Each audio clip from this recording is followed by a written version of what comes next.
कोकणातील प्रत्येक अपडेट जाणून घेण्यासाठी आजच माझे कोकणच्या सोशल मीडिया प्लॅटफॉर्मला लाईक, फॉलो आणि सबस्क्राइब करा। सध्या राज्याच्या राजकारणात विकास या शब्दाची व्याख्या बदलल्याचे चित्र आहे। रत्नागिरी जिल्ह्यातील खेड तालुक्यातून एक धक्कादायक बातमी समोर येते आहे, जिथे रस्त्यांची दुरावस्था पाहून एका नेत्याने दुसऱ्या नेत्याला अप्रत्यक्ष टोला लगावलाय। खेड शहरातील प्रवेशद्वार आणि खेड तालुक्यातील अंतर्गत रस्त्यांचा प्रवास काही मिनिटांचा असला तरी खराब रस्त्यांमुळे प्रवाशांना प्रचंड त्रास होतोय। रस्त्यांवर इंचभरही डांबरी भाग शिल्लक नाही, सर्वत्र खड्डेच खड्डे आहेत आणि याच रस्त्यावर नेत्यांचे भले मोठे होर्डिंग्स दिसतात, पण विकासाचा मागमूस देखील नाही, अशी संतप्त प्रतिक्रिया एका ज्येष्ठ नेत्याने व्यक्त केली आहे। या होर्डिंग्सवर खर्च केलेल्या पैशातून हा रस्ता सहजपणे दुरुस्त करता आला असता, असं म्हणत त्यांनी तीव्र शब्दात नाराजी व्यक्त केली।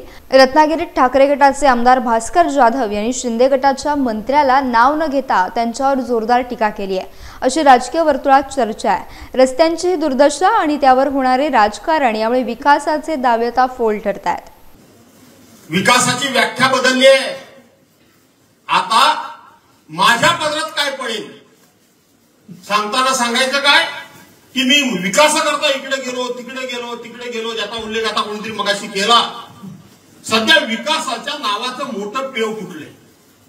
जो पोपट इकडून तिकडे जातो तो प्रत्येक पोपट विटू एकच करतो, विकास विकास विकास विकास।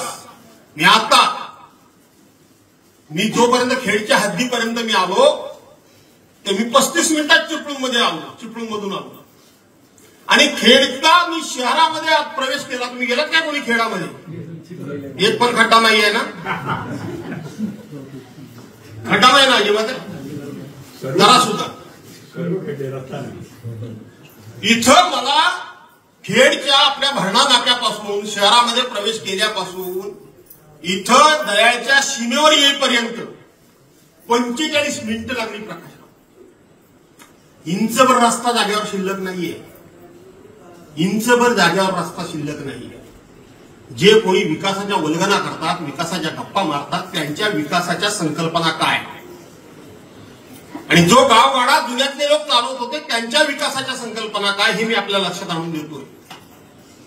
त्या रस्त्यावर मी अनेक नेत्यांनी एवढे होर्डिंग बघितले, माझ्याकडे पण नाहीये इथं, एवढे होर्डिंग बघितले। कसले होर्डिंग आहे ते? कसले बॅनर लागले ते? कसले एवढे मोठे फोटो लागले ते? कोणत्या विकासाकरता म्हणून हे नेते त्यांचा आपण उदो करतोय? त्या रस्त्यावरचे सगळे होर्डिंग जर बघितलेत का तुम्ही, जे मोठमोठे लावलेले कटआउट जर बघितले आणि त्याच्या किमती जर काढल्या तर मला वाटतं त्या किमतीमधून तो सगळा रस्ता व्यवस्थित होईल, सगळा रस्ता व्यवस्थित होईल।